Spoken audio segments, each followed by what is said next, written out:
Hey everyone, today I'm going to be taking a look at a custom cape for the Star Wars Black Series Boba Fett Deluxe action figure. Now this custom fabric cape is posable with a wire in it, and I actually purchased it from 112 Props. You can find his website in the description below, but I don't think you can actually find this piece on his website. So you will probably need to look up his Instagram account, which is also linked in the description below. So taking a closer look at his green cape.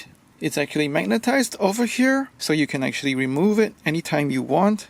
The cape is made from a dull green fabric, and it's also a good match to the default plastic cape. The stitching work on this cape is pretty neat. This is what it looks like, completely laid out flat.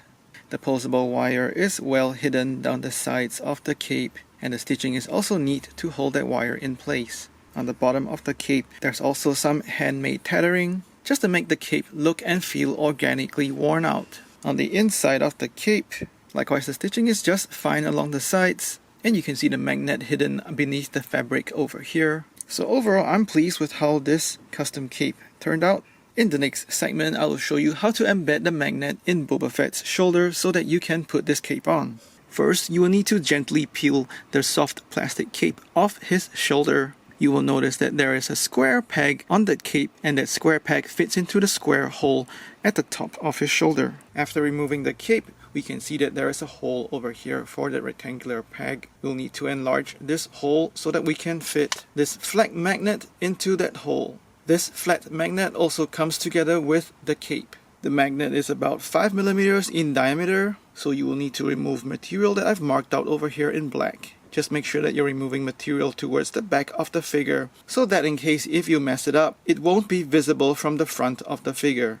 I ended up taking off more material than expected, but this is just so that the magnet can sit flush onto his armor plate. I used a grinding tool or a Dremel to remove the material, but you should be able to do the same with a hobby knife as well. Just take note that the overlay is a thin, soft plastic. So remove just enough material, but not all the way through that soft layer. As you can see over here, as I removed the plastic, I created a small hole in that armor. But that's not such a big deal because there's still a lot of armor over here to glue that magnet disc onto. And just to illustrate my point about removing the material towards the back of the armor plate, looking at the figure from the front, you will see none of the material that you have actually removed.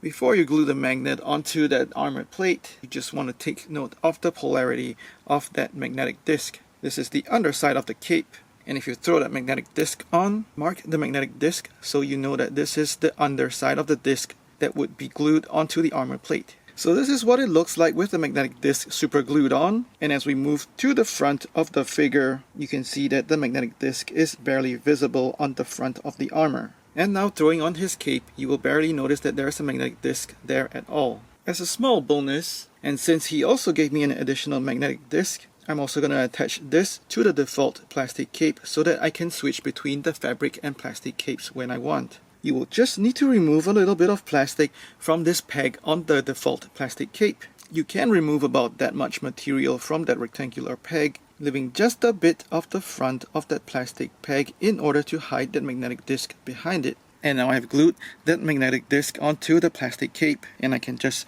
throw it on back onto the figure so that the original plastic cape stays on just as fine. So now we also have that option to interchange back to the original plastic cape as well.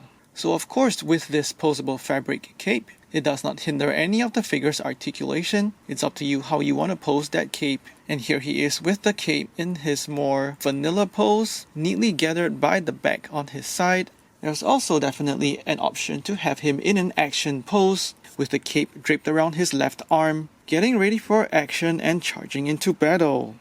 And of course, we have to save the most dramatic pose for the last. Here he is with all his effect parts on his jetpack, as well as activating his flamethrower. And you can see that posable cape really just flailing in the air. I think a posable cape definitely adds so much more fun factor to this already awesome action figure. So if you want to pick up your own copy, you can go hit up 112 Props on Instagram. Please like and share this video, let me know what you think in the comments below, and subscribe to my channel for more toy reviews and modifications. Thanks for watching, take care and stay safe.